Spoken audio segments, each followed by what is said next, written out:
Hello, my lovelies, and welcome back to Sondering Tarot, or if you're new here, hi, hello.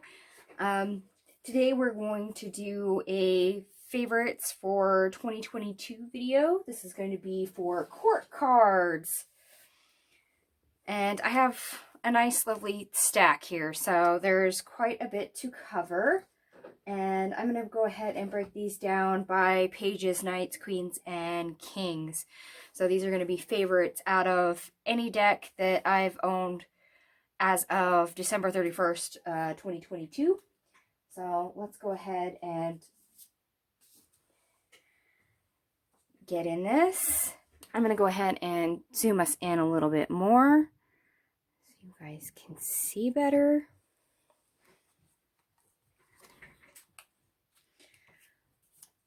So let's start with the pages of Pentacles here, or in the case of the Good Tarot, the Page of Earth. So we have the Green Witch Tarot, we have the Ethereal Visions Illuminated Tarot, and the Good Tarot. I like these for different reasons. Inexperience, which this deck has autumn vibes to me as well, so there is that. A little bit more traditional look on the Page of Pentacles for the Illuminated Tarot here from Ethereal Visions. Also contemplation on opportunities, because that is what the Page of Pentacles is opportunities coming in or being offered, or creating your own opportunities. The Page of Earth here from the Good Tarot is a little bit different. It's more like opportunities being illuminated. It has a different vibe from the other two, but these three I feel more drawn to than the others. I read them in completely different ways, so they hold different value for me as a Page of Pentacles. I know a lot of other people are going to be reading for the exact same thing, and they're going to go ahead and give you just court cards out of the same deck. These are individual cards, as you might have noticed. And I like these for completely different reasons. So let me double check to make sure I'm still in frame. I do like the difference between these cards for the Page of Cups. Slightly more traditional. I do love that she's in the wave. I do like the fact this is a young girl versus a young boy. But when it comes to seeing a young boy as the Page of Cups, I do love this one from the Mermaid Tarot versus this one from the Witches Tarot by Ellen Dugan. And whereas she's not looking in the cup, he is, and that's fantastic. For the Green Witches Tarot right here, this Page of Chalices, I love the fact that it's a young girl, but being outdoors and having the painting equipment and everything else, there's this hope and dreams and, yes, and experience at the same time, which is all pages, but it's that urge to create as well. So a dream of, hey, I want to be a painter, and trying it for the first time. There's that different perspective. I did include the Unfolding Tarot and their copy of the Page of Cups. I love this Page of Cups purely because this is not a young individual or a child. It's not a teenager. It's not a child. It's literally an old man. And I don't have a single Page of Cups like it in any of my decks. And I love this for a Page of Cups because that means there is hopes, there's dreams, there's love that can be had at any age. And there's a certain respect that I give for that. So that's why I included this card. I've also included the Bloody Tears Tarot Page of Cups. it could be argued whether this is a young boy or girl, but given the hairstyle, I would say this is probably a young girl. This deck is pretty fascinating because it's all done in ballpoint pen. So when it comes to a more traditional and a slightly older age group, this would be the Page of Cups that I would like. And I read all of these slightly different. Some for creative measure, some for dreams, some for things yet to be discovered versus age versus traditional. And they all vibe differently for me. So different aspects of the same card is why I chose them. I know a lot of people like to choose just one or two favorite cards, whether it's artwork or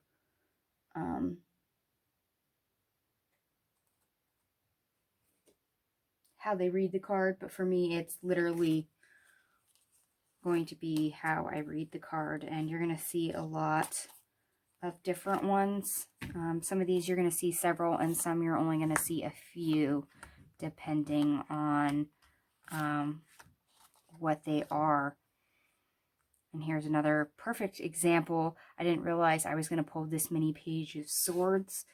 But believe it or not, I connect with more of them than I thought. Learning knowledge for the Lightseers Tarot, being inquisitive, gaining knowledge, is what gets me here. The Princess of Swords here from the Heaven and Earth Tarot. Protection, believe it or not. She's literally wearing armor.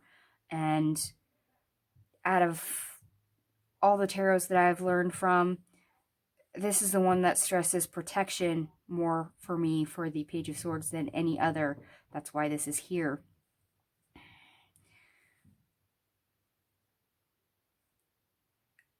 Communication, exploring words for the Soul Cats Tarot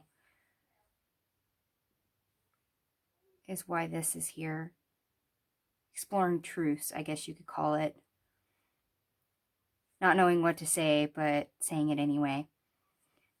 I will confess, for the Bloody Tears Tarot, this Page of Swords, I include this because this is a very beautiful card. It does resonate with the Page of Swords, and for some odd reason, I'm associating this with the Sword and the Stone. Arthur and the Sword and the Stone. It's a very old Disney movie, and for some odd reason, this card triggers that association of apprenticeship and not having knowledge.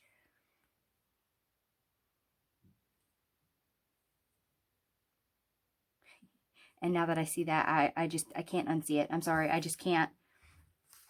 And then we have the Greenwich Tarot. So, inexperience, an urge to gain knowledge,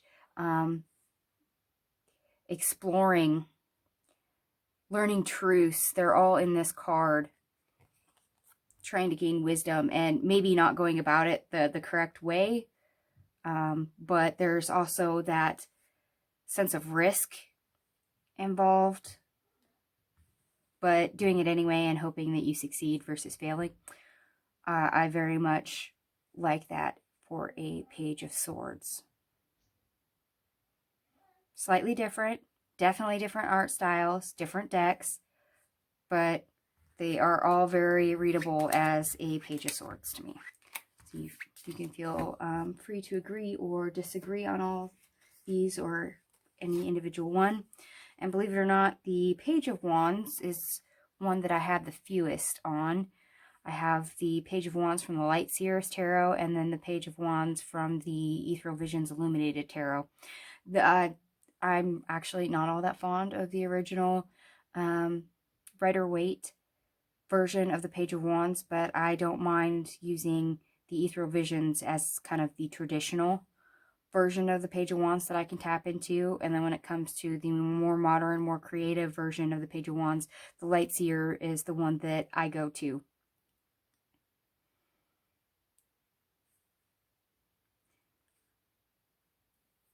So for trying new things, exploring direction, etc., that totally speaks to me. Feel free to agree or disagree on that. All right, we are going to start on the Knights. And believe it or not, the one I have the fewest on is this Knight of Wands. I confess I don't connect to the Knight of Wands very well. I don't have a single deck in my collection that is a favorite that speaks to me, but out of all of them, when it comes to coloring and meaning, this is probably the closest I can get to, and this is from the Witch's Tarot by Ellen Dugan. So this is one of the few that has the fewest number that I can relate to. And then we have the Knight of Swords. And this is going to be an odd mixture. We have the Knight of Swords from the Heaven and Earth Tarot. We have the Seeker of Challenges, which is the Knight of Swords from the Forest of Enchantment. The Knight of Swords from the Unfolding Tarot. And then the Knight of Swords from the Mermaid Tarot. Pace. Pace is very much a thing for the Knight of Swords. Reckless, rushing off. This is exactly what this card says to me. The Forest of Enchantment. For those of you who have ever seen Monty Python and the Holy Grail, it is but a scratch. There is a reference there, and I'm sorry, the way this card is depicted, I can't unsee that reference, and it's hilarious as heck every time I see it, and I try not to laugh, especially if I'm attempting to read at the time, but I enjoy this card just for that reference. I mean, it's beautifully illustrated and whatnot. It does read as a Knight of Swords, but because it has that additional reference, it is bang on point, a favorite for me just because of that reference. The Unfolding Path Tarot, I have to show you more of the expression here. Besides pace, the Knight of Swords is somebody who's supposed to be charming and flirty. And if you look at this guy on this card, you will see that he's flirting. And he does kind of have that, you know, charisma, charming attitude. And that taps into a completely different side of the Knight of Swords than these other cards for me. And for a, I suppose, slightly non-traditional Knight of Swords, I do like the Mermaid Tarot's Knight of Swords. It reads very well about direction and also truth, timing, and then it ties into the elemental, because swords are usually associated with the winter aspect, especially in this particular deck, and that feeds into that if I need elemental energy. So those are my choices for those. Again, feel free to agree or disagree. I'm sure I've brought in a few that you have never seen before, because not everybody has the exact same decks.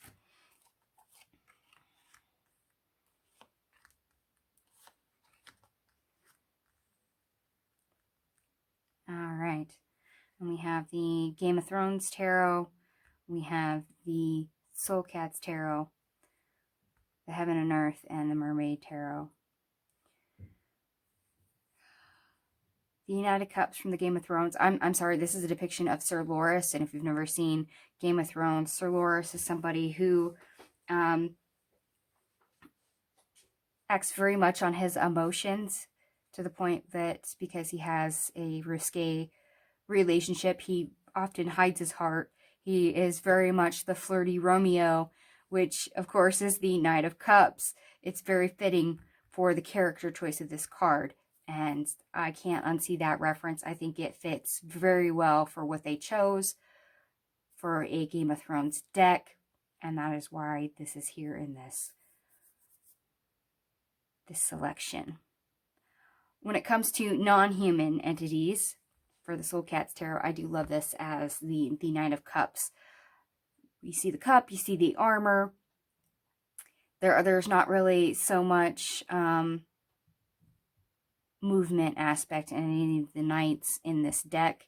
However, when it comes to animal energy versus human energy and trying to carry the depiction from animal to human, I do read this extremely well when it comes to the Nine of Cups, and I do love the artwork. They drew all the felines in this entire deck very well. It's a very well done animal deck, and I love it.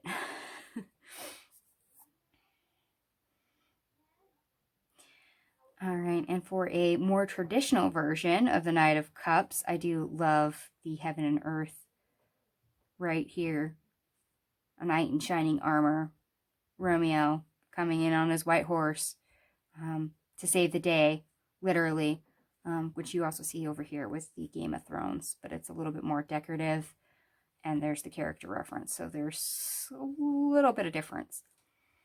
When it comes to the Mermaid Tarot, our Knight of Cups right here is not really here to make an offer on a cup. He's actually looking inside the cup. So there is hopes, dreams, love, whatever you seek inside that cup. So there's a different perspective with this card versus the others that I thoroughly enjoy.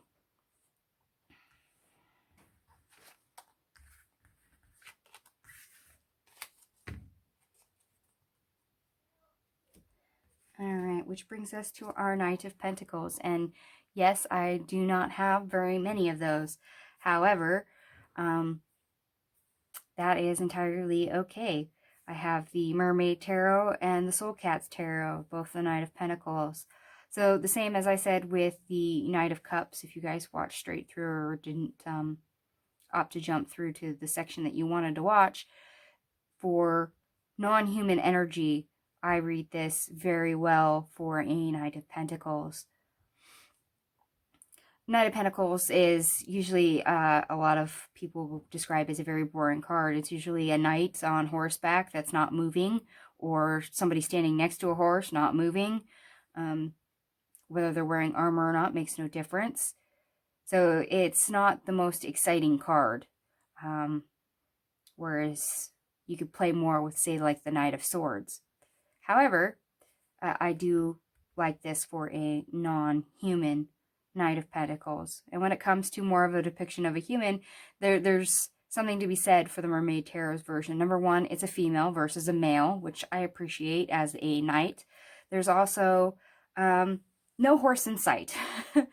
We're actually grounding our energy. We're taking a respite. We're in nature.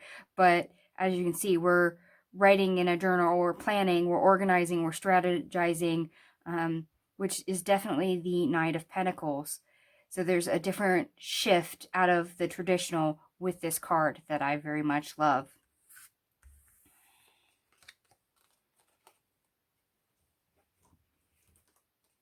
And with that, we're going to move on to our queens.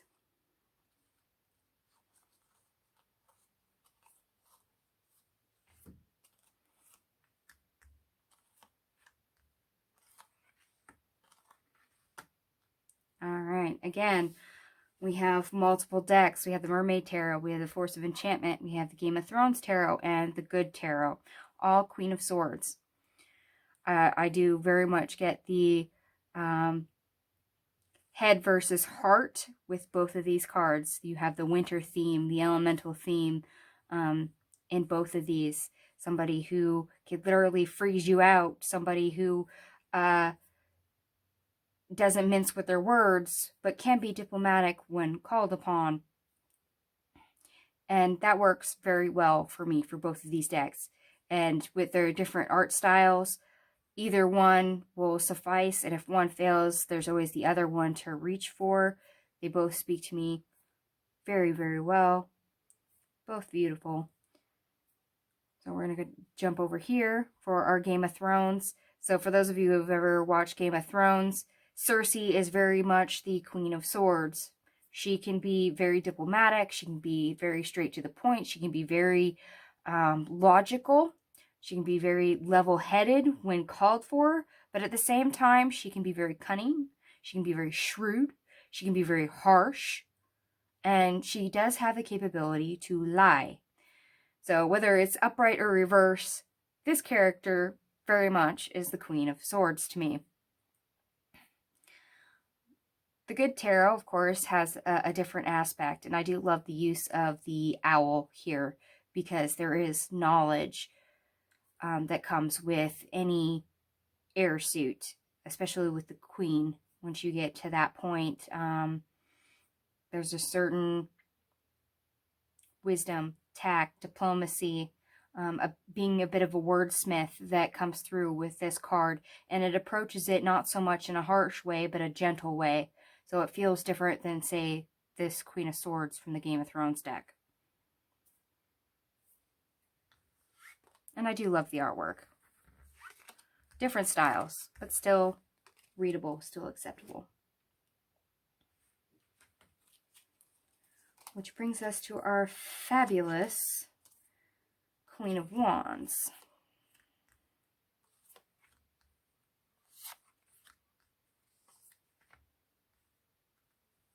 Again, different decks, very different artwork. We have the Mermaid Tarot, the Soul Cats Tarot, the Myths and Legends Tarot, and the Out of Hand Tarot. So we're a little all over the place. We got brightness, we got darkness, we got modern, we got Myths and Legends. So a little bit of everything. For the Queen of Wands from the Mermaid Tarot, this speaks of power. It also speaks on an elemental level. So for elemental energy, this definitely says Queen of Wands to me. Once again, with the Soul Cats Tarot, for non-human energy, I do love this particular Queen of Wands being the black cat that you always see in a Queen of Wands 9 times out of 10, just like you see a black cat up here in this particular Queen of Wands.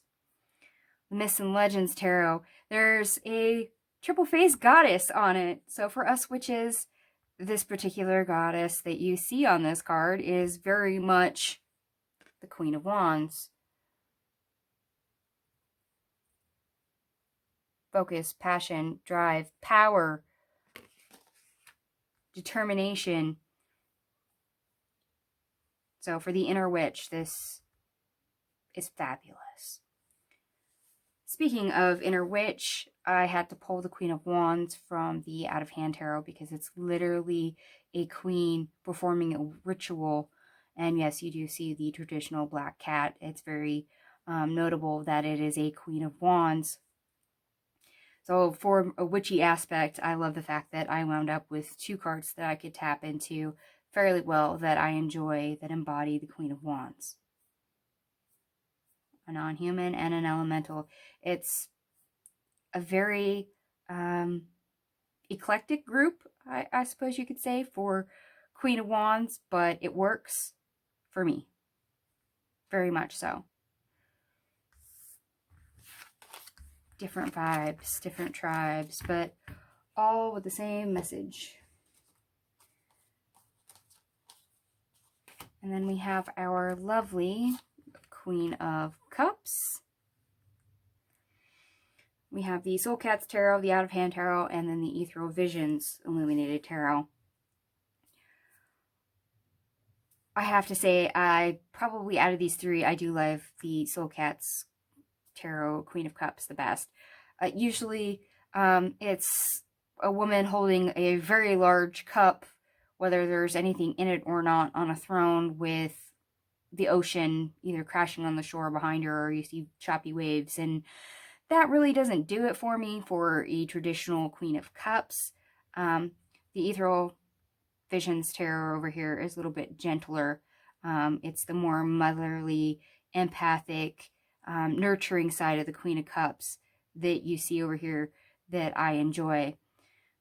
The Out of Hand Tarot speaks of spiritual gifts, which Queen of Cups is the embodiment of spirituality, of empath, and I love the choice that Jamie Sawyer, the creator of the Out of Hand Tarot, used for that particular card.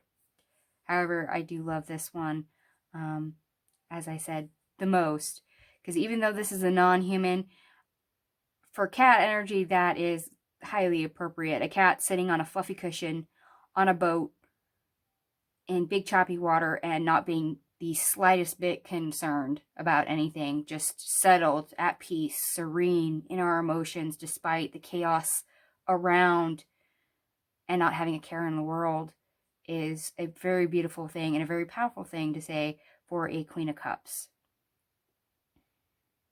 So that's probably my favorite out of the three. All right, and that brings us to the Queen of Pentacles. So we have the Light Seers Tarot, the Soul Cats Tarot, and then the Out of Hand Tarot for the Queen of Pentacles. And I must say, for the Light Seers Tarot, that, to me, that just, it looks like a queen sitting there. Abundant and sure-footed and very grounded in what's happening around her. Not to be anything but at ease. She's abundant. Everything's taken care of. She's happy with how her world works and everything in it. And if something comes along that is, you know, in conflict, she can handle it. There's no panicking. There's no hiccups. There's just a solution or a way to solution. She is unbothered by, I would say, emotions or losing her cool, that she just takes what she's given and creates something back.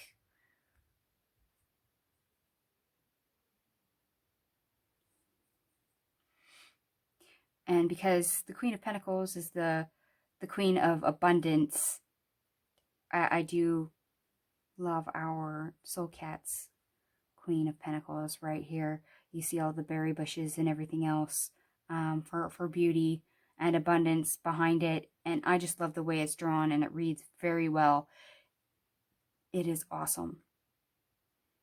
And for a more modern approach, the Out of Hand Tarot, I pulled this Queen of Pentacles because even though it's a queen, it clearly demonstrates taking what's available and creating something new, something beautiful. It's literally somebody sewing something together, whether it's, I do believe it's supposed to be a blanket. But that creativity, that transforming several things into one beautiful thing, speaks to me when it comes to the Queen of Pentacles. I know there's more meanings than that, but that card definitely works, especially for a modern deck, and I don't connect very well with modern decks.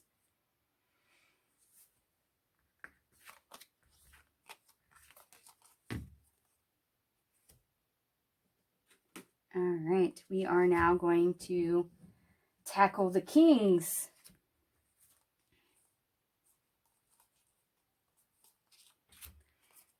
And this is one that we don't have very many of. So these are the King of Wands from the Heaven and Earth Tarot, the Force of Enchantment, and then the Myths and Legends. All these are very clearly different. As much as traditional fantasy and Myths and Legends, and then a different version of fantasy, I suppose you could say, they read differently. I read the one from the Heaven and Earth Tarot right here as the traditional King of Wands. This speaks of power and authority and control with all the symbology there, as well as pace. The Keeper of Spells from the Forest of Enchantment, I get more of the elemental energy with it, and unfortunately, I also get a small reference to Avatar: The Last Airbender there as well, the Fire Tribe, for those of you who get the reference. And that's something that I can't unsee, but it's a very beautiful card. It reads very well, and I love it.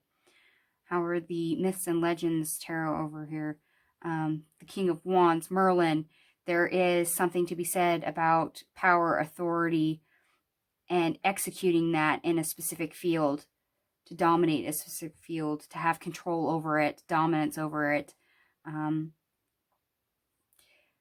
So there's a different shift a little bit right there between the three by the time I come to this last one. However, they all read like Kings of Wands to me. Just a little bit different. I do appreciate the artwork though. Feel free to agree or disagree. All right. Now, I am very picky when it comes to the King of Pentacles, and I really only have one that I can truly say that I like and that is fitting. And that is the King of Coins, the King of Pentacles from the Game of Thrones. Lord Baelish is very much the King of Coins, the King of Pentacles. For those of you who haven't seen the show, Lord Baelish has the ability to not only make an opportunity of any given situation, but he often creates them himself all over the place. And sometimes a lot of people are not realizing that until way after the fact. He has a big influence on the entire outcome and shaping of Game of Thrones up until his death. Sorry, spoiler alert for those that haven't seen Game of Thrones. Oops. So the fact that he very much says all aspects of the King of Pentacles is the reason why this card is here. Sadly, I don't have very many more besides that, but I do love it.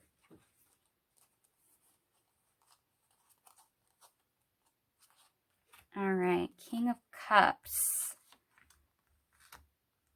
We have the Green Witch Tarot, the Ethereal Visions, Illuminated Tarot, and the Good Tarot.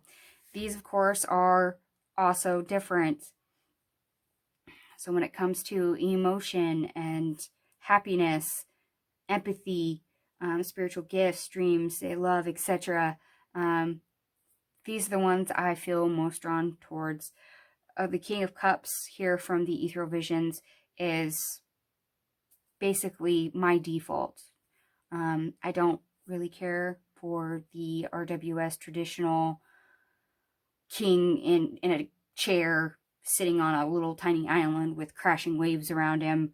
That does not speak to me of all aspects of the King of Cups. I find it very hard to get in tune with. However, for a lack of a traditional, this one suffices for me. That's why it is here. When it comes to ultimate happiness, I do keep getting drawn recently to this particular King of Cups from the Green Witch Tarot. It's a very wealthy individual, whether it's a merchant, royalty, whatever, is very bountiful. He's having a feast. He's happy. He's able to enjoy himself, the finer things in life. This speaks of luxury to me. So there is that happiness aspect, even if it is grounded in material things. The King of Water over here from the Good Tarot speaks more of the water element, the spirituality, the empath ability. So there is a different take on this. Not just happiness as in abundance, but water as in gifts, connection, compassion with this particular card. Different viewpoints.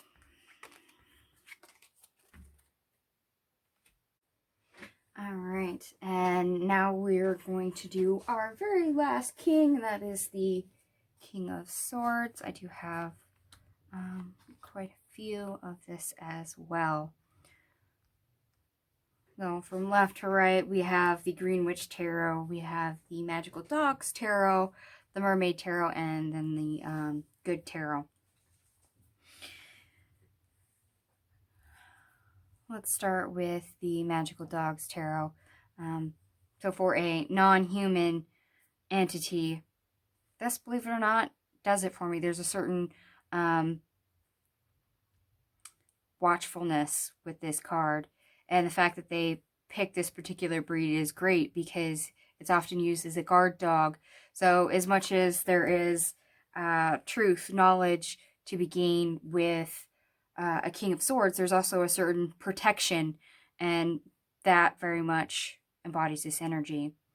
The Mermaid Tarot, as I said, it is winter themed for the sword suit and that top, taps into that elemental energy, and I still read it for every aspect as a knight, or not a knight, a King of Swords. So this very much works for me. I love the good tarot, and like I said, the use of the owls. So if you can see it, he has a little bit of an owl mask here. He has wings behind him. You see one of the feathers here. There's certain age and wisdom and focus that comes with this card, especially focus, knowledge and focus, that I love. It approaches it in a very different way, including diplomacy, and I love that. The Green Witch's Tarot, I love the fact that it is an older person that, as you can see, is very well educated. He's knowledgeable. This is somebody that you would seek advice from, knowledge from, maybe even legal advice from, which is very much the King of Swords. Let's